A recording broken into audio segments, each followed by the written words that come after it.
Halo teman-teman, kali ini dalam rangka memperingati Hari Resistensi Antibiotik Sedunia ya, bulan November, saya mau buat video tentang 4 jenis peresepan antibiotik. Nah, 4 jenis peresepan antibiotik itu terdiri dari profilaksis, presumtif, empiris, dan definitif. Antibiotik profilaksis adalah pemberian antibiotik untuk mencegah infeksi. Jadi infeksinya belum terjadi, jadi kita cegah.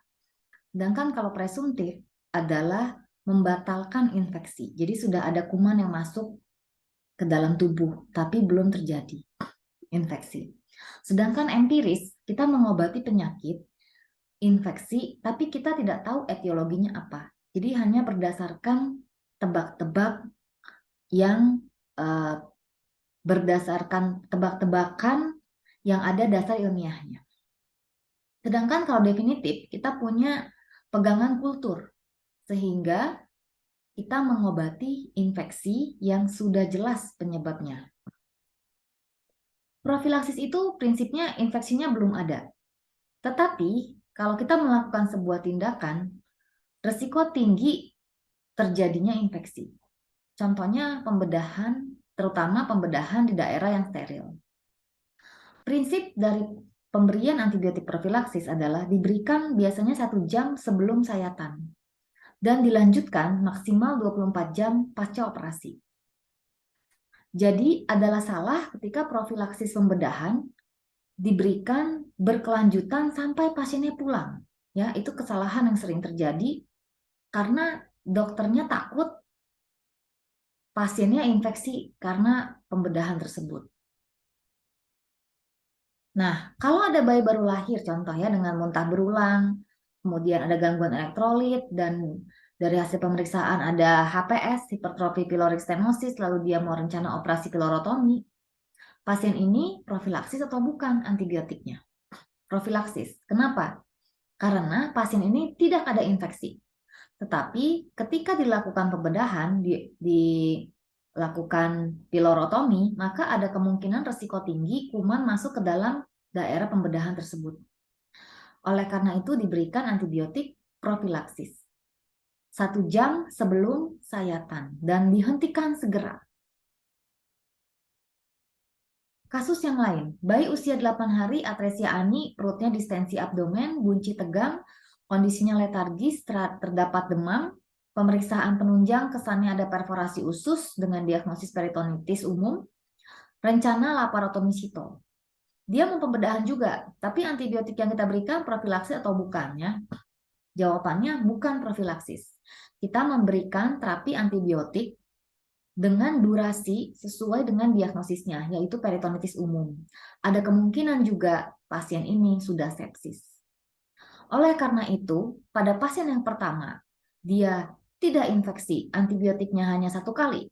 Tetapi pasien yang kedua, dia mengalami pembedahan dan juga mengalami infeksi. Oleh karena itu, pemberian antibiotiknya sesuai dengan diagnosis infeksi. Kalau diagnosisnya adalah sepsis neonatal, dia bisa mendapatkan antibiotik sampai 2 minggu. Antibiotik tidak bisa menggantikan perilaku pencegahan infeksi. Jadi kalau tenaga kesehatan merasa kamar operasinya nggak steril, prosedur operasinya dia nggak pede, ya itu nggak bisa bilang ya udahlah antibiotiknya dilanjutkan saja, takut terinfeksi. Yang terpenting adalah bandel pencegahan infeksi. Nah, ini adalah bandel pencegahan infeksi pada pembedahan. Ada preoperatif, ada intraoperatif, ada postoperatif. Kali ini tidak akan dibahas, tapi banyaknya checklist-checklist ini itu yang harus dikerjakan. Semua ya, bandel itu adalah satu kumpulan IBM untuk mencegah infeksi.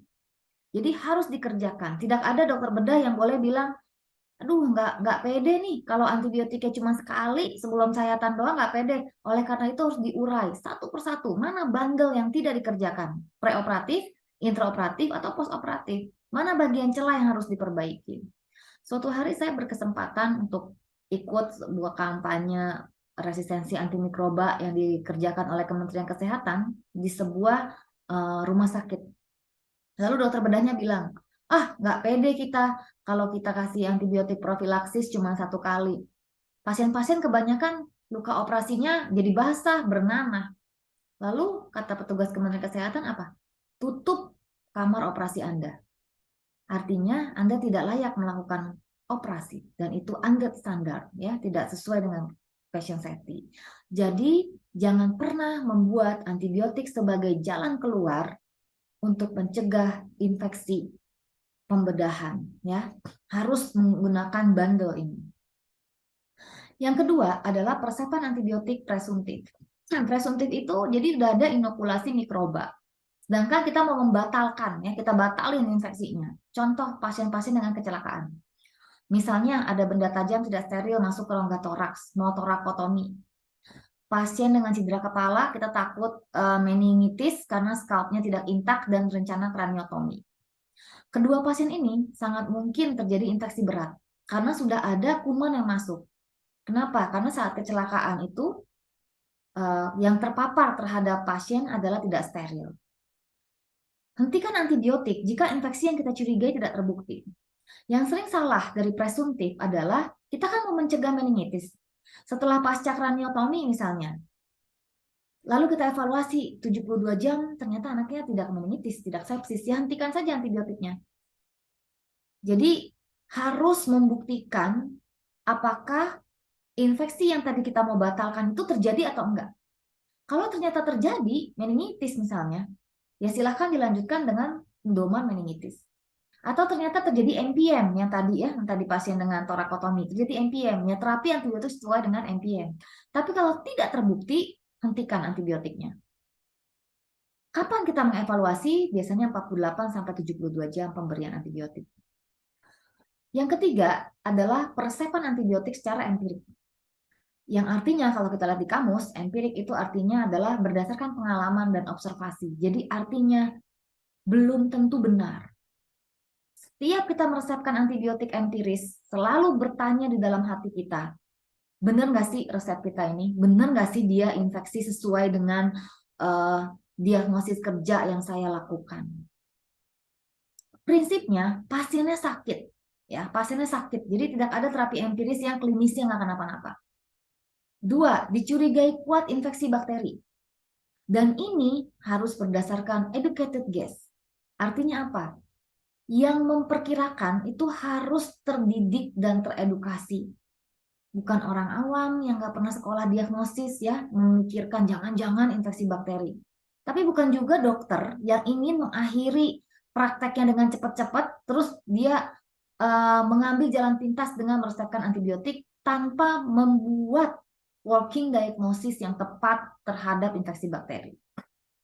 Dan yang ketiga, kita melakukan terapi empiris karena tidak ada bukti etiologi. Jadi entah kulturnya belum keluar atau fasilitasnya tidak ada kultur. 10 langkahnya adalah berikut. 1, tentukan diagnosis kerja. Diagnosis kerja ini adalah pekerjaan dokter seumur hidupnya, ya. Selama 5-6 tahun sekolah di kedokteran yang dikerjakan hanya diagnosis kerja. Melakukan diagnosis. Seringnya banyak diagnosis yang tidak tajam tapi antibiotiknya udah diresepin. Contoh diagnosis yang abal-abal. Demam. Demam bukan diagnosis, ya. Demam adalah gejala. P, SOAP, A-nya demam. Itu aja udah lucu banget, ya, diagnosisnya demam. Kemudian P-nya antibiotik intravena lagi. Ya, jadi diagnosis kerja ini adalah pekerjaan dokter. Yang kedua, kalau ada fasilitas kultur, ambil kultur sebelum pemberian antibiotik. Yang ketiga, harus tercatat dan terdokumentasi. Yang keempat, harus dilakukan source control. Misalnya, pada pasien di intensive care, kita curiga terdapat pneumonia karena ventilator. ETT-nya diganti berkala, bundle ventilator associated pneumonia-nya dikerjain. Atau misalnya ada pasien dengan gangren, gangrennya diberi demam, seperti itu. Jadi tidak mungkin tidak dilakukan kontrol sumber infeksi. Otitis media supuratif kronik misalnya, ya dilakukanlah ear toilet, ya. Jadi tidak bisa antibiotik bekerja sendiri. ISK misalnya, hidrasi yang cukup supaya diuresisnya juga ikut membantu flushing bakteri di saluran kemih. Nomor 5, nilai ulang 48-72 jam pasca antibiotik. Karena tadi prinsipnya, ketika kita melakukan terapi empiris, ada kemungkinan kita salah. Oleh karena itu, tanya lagi sama diri sendiri. Pasien gue benar-benar nggak infeksi bakteri? Benar nggak antibiotik yang saya berikan? Dan apabila di keluar kulturnya, dilakukan deeskalasi, pilih antibiotik yang lebih sempit. Kadang-kadang kita suka berargumen ya, pasien dirujuk dengan meropenem, ya udah lanjutin aja terapi sebelumnya. Nggak bisa. Kalau memang klinis yang kita temukan dan tidak ada dasar yang tepat memberikan empirik meropenem, nggak ada kultur dan sebagainya, deeskalasi aja. Jangan takut. Yang ketujuh, hindari beberapa jenis antibiotik tanpa dasar yang kuat. A, B, C, D, ditambahin, tidak ada dasar yang kuat ya. Pasien perburukan, belum tentu karena sepsis. Apalagi pasien-pasien misalnya pakai alat bantu nafas, nggak bisa setting alat bantu nafas, pasiennya bisa perburukan. Berarti bukan sepsisnya yang perburukan ya. Lakukanlah monitoring efek samping obat, pertimbangkan pindah dari intravena ke oral, dan gunakan durasi antibiotik terpendek sesuai panduan. Misalnya sepsis neonatal ya, ada panduan 7-10 hari, misalnya gunakanlah 7 hari. Pneumonia 5-7, gunakanlah yang 5 hari, yang terpendek. Ini termasuk terapi empiris. Karena tidak ada bukti yang kuat etiologinya. Scoring TB anak, ada demam, ada KGB, ada mantuk, ada kontak TB ya. Tapi kita tidak bisa tangkap kumannya dari si anak. Kita lakukan terapi empiris. Empiris tetap. Lalu kita evaluasi. 1 minggu, 2 minggu dapat OAT. Ada kemungkinan kita salah. Ada kemungkinan KGB membesar, kemudian demam lama, misalnya keganasan, bisa. Kedua, kita menggunakan sepsis kalkulator atau EMA score ya pada sepsis neonatal. Belum tentu benar kan? Karena kulturnya belum ditangkap, kumannya belum ada, oleh karena itu 48-72 jam selalu menyempatkan diri bertanya apakah pemberian antibiotik saya sudah benar atau belum. Centor score misalnya, kelenjar getah beningnya bengkak, lehernya nyeri ya, tonsilnya ada detritus, kemudian petekia di langit-langit, ada hiperemis, kemudian anaknya tidak batuk, demam tinggi, waduh centor score-nya tinggi, oleh karena itu kemungkinan bakterial tonsilofaringitis. Silakan aja antibiotik, tapi ingat, dengan skor sentor yang tinggi, kita bukan terapi definitif. Selalu ada celah di mana kita salah. Ternyata detritusnya Epstein-Barr virus. Bisa aja Epstein-Barr virus mirip dengan bakterial tonsilitis ya. Yang terapi definitif adalah swab. ISK berdasarkan urinalisis, boleh diterapi. Klinisnya misalnya kuat dari anamnesis, pemeriksaan fisik, semuanya menunjang kepada ISK, silahkan. Tapi harus ada celah di mana mungkin saja bukan ISK. Vulvavaginitis misalnya, kebanyakan berendam bubble bath. Jadi ingat ya, terapi empiris meskipun sudah ada panduan-panduannya, meskipun sudah sangat berdasarkan klinis yang tajam, tetap ada celah bahwa bisa saja kita salah. Dan ini bukan terapi empiris. Demamnya ketinggian, kasih antibiotik. Kalau penyakitnya nggak sembuh, batuknya kelamaan, kasih antibiotik. Ini semua adalah keliru. Antibiotik berdasarkan pemeriksaan penunjang tanpa dukungan klinis. Betapa seringnya di lapangan saya melihat pasien didiagnosis tipes dengan widal, padahal klinisnya tidak tipoid. Faktor resikonya juga tidak ada. Anak bayi demam 7 hari bolak-balik, hidungnya meler gitu ya. Diterapilah tipoid karena widal. Demam tinggi bukan kriteria infeksi bakteri ya. Jadi jangan jadi kayak tukang ya. Teman-teman dokter harus melakukan anamnesis, pemeriksaan fisik dengan tajam, klinis yang tajam sehingga kita nggak kayak tukang. Oh, demam tinggi bakteri, ya itu memalukan sekali. Penyakit tidak sembuh, contoh batuk kelamaan. Siapa tahu dia asma. Asma kan bukan penyakit infeksi. Karena terlalu banyak kasus yang ingin saya bahas tentang terapi empirik, saya akan membuat di video yang berbeda tentang bedah kasus terapi empiris, terutama pada anak. Yang terakhir adalah terapi definitif. Kita mau menyembuhkan yang sudah ketahuan kumannya. Misalnya ya, kita sudah dapat BTA positif atau gene expert untuk TBC ya. kemudian kita sudah dapat kultur urin misalnya, atau kita dapat bronchial wash pada ventilator pneumonia misalnya. Pilih antibiotik dengan spektrum yang paling sempit. Ya, dan hati-hati menggunakan interpretasi hasil kultur. Kalau urin kulturnya tumbuh, pasti nggak IFK? Belum tentu, tergantung jumlahnya. Dan tergantung bagaimana mengambil sampel urinnya.